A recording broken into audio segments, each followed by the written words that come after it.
From the UK Home Office on X. New reforms will see asylum seekers pay towards the cost of their housing and financial support. Migrants who can afford to are expected to have to pay around £10,000 to be eligible for settlement. Those who leave the UK must pay up if they wish to return. Those who leaves the UK, I can only assume Shabsy's got one of the asylum seekers to start working at the Home Office and doing the tweets, because that's barely literate, but that's by the by. Before we get started, Arnold, tell Shabsy what we think of a plan. Some of it was fun. Yep, couldn't have put that better myself, mate, well done.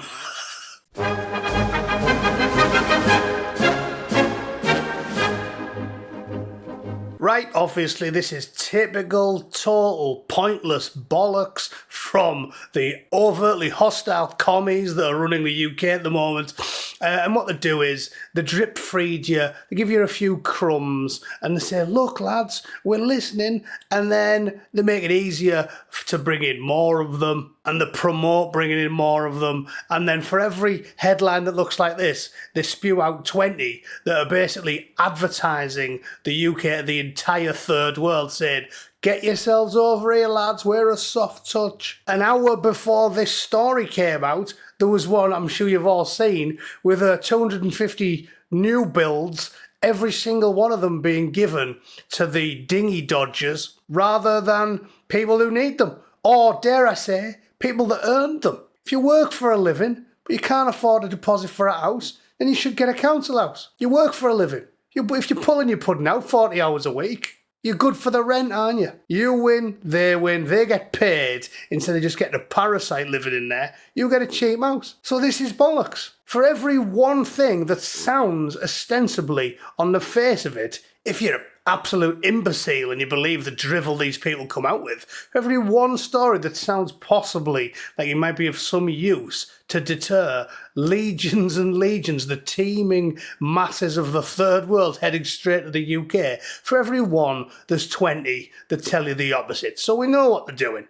Anyway, let's read this because GB News did some quite good journalism here and dug into what this new law actually says. And as you might expect, it's of no use at all. It's the literal definition of pissing in the wind. I mean, the headline gives you the clue, doesn't it? Asylum seekers to pay back taxpayer-funded support, but only if they can afford it. Yeah, but they never work, though. They never work. Last time I spent a year in the UK, only a few years back, in Nottingham, everyone around me was foreign and none of them worked. I was getting up to go to work every morning, and when I came back every afternoon, they hadn't moved. None of them work. So how are they going to pay it back? Anyway, we'll read it before I go mental. I'll at least read you the story before I throw my monitor out the window. Asylum seekers will be forced to pay back the cost of support and accommodation, but only if they can afford it, and they can't, and they never will. So, no danger of that happening, is there? There's about as much chance of that happening as Elton John asking Camilla Parker Bowles for a gobble live on Channel 4. Right, never going to happen. First of all, Elton is the king of the gays. Secondly, if he was going to turn and go for a woman, I don't think he'd pick an absolute howler who looks like she's been apple bobbing in the deep fat fryers at McDonald's. Can you imagine trying to horse one into Camilla? Mick Jagger on Viagra would be thumbing in rope if he was trying to shaft Camilla Parker Bowles. Jesus. The Immigration and Asylum Bill aims to recover costs from adults who have received asylum support, such as subsistence or accommodation, providing they have access to sufficient funds. That's quite a caveat, isn't it? For the poorest people in the country, illiterate half-wits from the third world who can't get a job and won't get a job because they get financial support off the government till the day they die. Yep, they've got loads of money, them lads. If working professionals haven't got money in 2026 because the UK government's taxing the plums off them, how are illiterate scrubbers that can barely speak English going to make a lot of money? I mean, this is on the face of it a completely brain dead policy. I don't know, like working lads who've been grafting since they were 18. Normal jobs, you know, a bricklayer or an electrician or something. Some of them can't get their hands on 10 grand. Too many bills to pay. Because if you've got a normal salary and you've got to give half your money to the government before you get to your rent, your mortgage, your council tax, your petrol and your mobile phone. Oh yeah, don't even start me on energy bills in the UK compared to out here. Apparently, California's a high tax state. I could put my heating on full blast, simultaneously run the air conditioning full blast, you know, to sort of like even out at a nice happy medium, and leave it like that 24/7 with every light on the house on, so I stand out from space like Blackpool illuminations, and my electricity bill would still be lower than yours if you're in a bungalow in the north of England. That's how bad it is in the UK, and you expect these people who have money? Give your head a shake, Shabsy. According to Labour, the payment will take the form of a flat rate charge, with eligible adults paying off an amount each month above a set threshold. Other reforms set to be laid out tomorrow include creating a single route that prevents migrants from appealing against a rejected claim and bringing further claims about new matters before their removal. Migrants need settled status or indefinite leave to remain to be able to live, work and study in the UK. But the cost to British taxpayers is too high. We have already reduced asylum costs by $1 billion, but it's also right that we ask those who can contribute to do so. We've reduced asylum costs by $1 billion. Again, where's this money coming from? You lying yo-yo knickered Jezebel. You put the numbers on the screen for me. Where have we reduced the costs? Every week, another 1,000 of them come in. Every week. So every week, the costs go up, not down. You silly mare. She must think I've got pudding for brains, like so many of her family, because they were all related long before they got married. Okay, it's preposterous. Every week of every year, the asylum costs are going up because every week you take more in and you deport less. This isn't rocket science, is it? Receiving asylum support is a right. No, it isn't. No, it isn't. Who decides these things? Who decides these things? You live in a country that's bankrupt. Like I said, you can take the most scruffy, shit-covered, heroin-addicted tramp in Britain, find him on a British street, and he's got more money than you have, than the British government has. Because if he's on zero and they're on -3 trillion, right? I know this is difficult to grasp, but the tramp's got more. He owns the shoes on his feet. You're in the hole by 3 trillion. So why is it a right? Why? Who decides these things and enforces them and imposes them on the British public? Do you agree that it should be a right? Because I don't. Giving people asylum should be reserved for nice countries, nice places where it's nice to live, not formerly nice, now shithole countries like Britain. You've got -3 trillion pound in the bank. You can't afford to give asylum to people. So anyone who's saying it's a right, they just do this all the time. They do it on GB News. Left-wingers go, codified international law, it's a right. Well then, change the law. Done. Done. Trumpy Bear does it all the time. They say, oh, you can't do that. It's the law. Well, change the law then. Easy. See you later. Law, gone. See that? Piece of piss, wasn't it?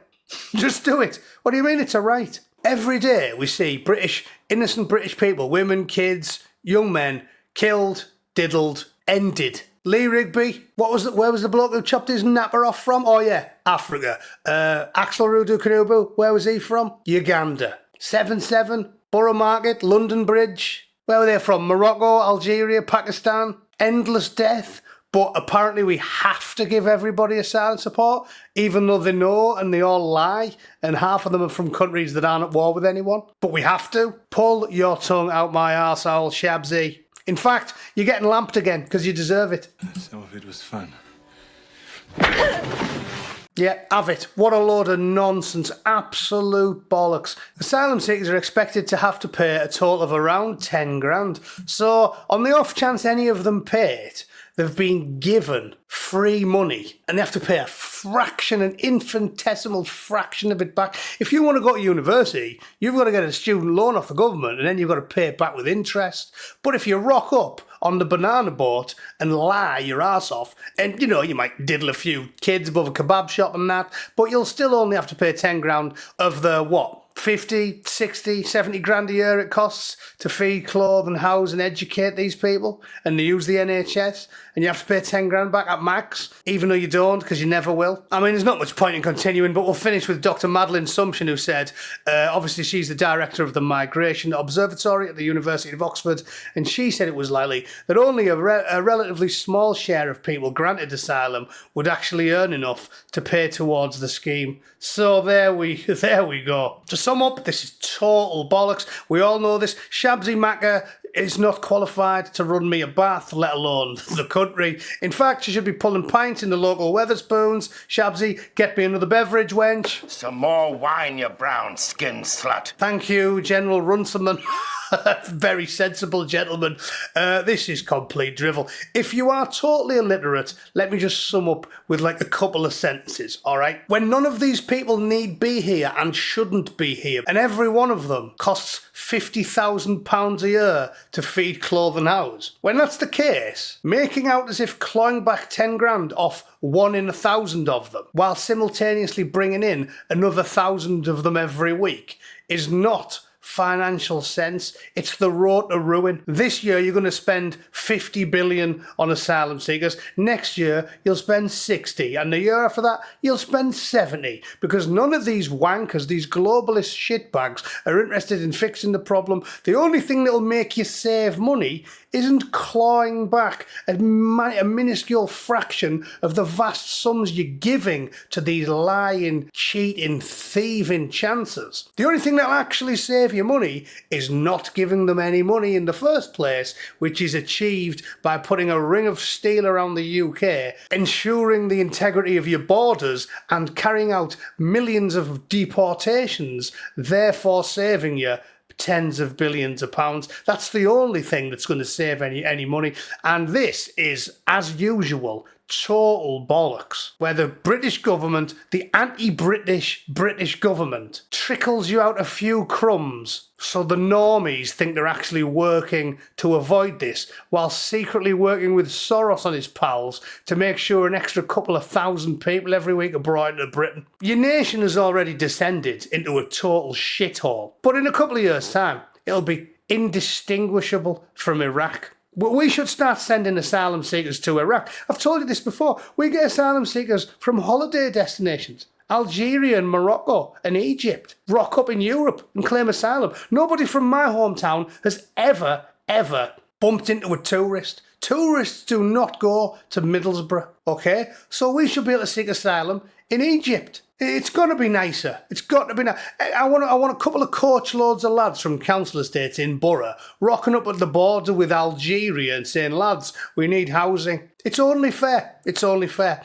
But that's just my opinion. If you think this is all bollocks, and Shabzy's definitely working hard to, not propagate her ludicrous book of desert fables, and she secretly likes pale ginger people, even though the big book that they all worship tells them that you have to cast out the infidels. If you think she's genuinely working hard to help the people of Great Britain and Northern Ireland, you let me know in the comments, okay? See if you can wriggle one arm free of your straitjacket and send me a message. All right? Thanks for tuning in. I'll see you all tomorrow. Toodle pip.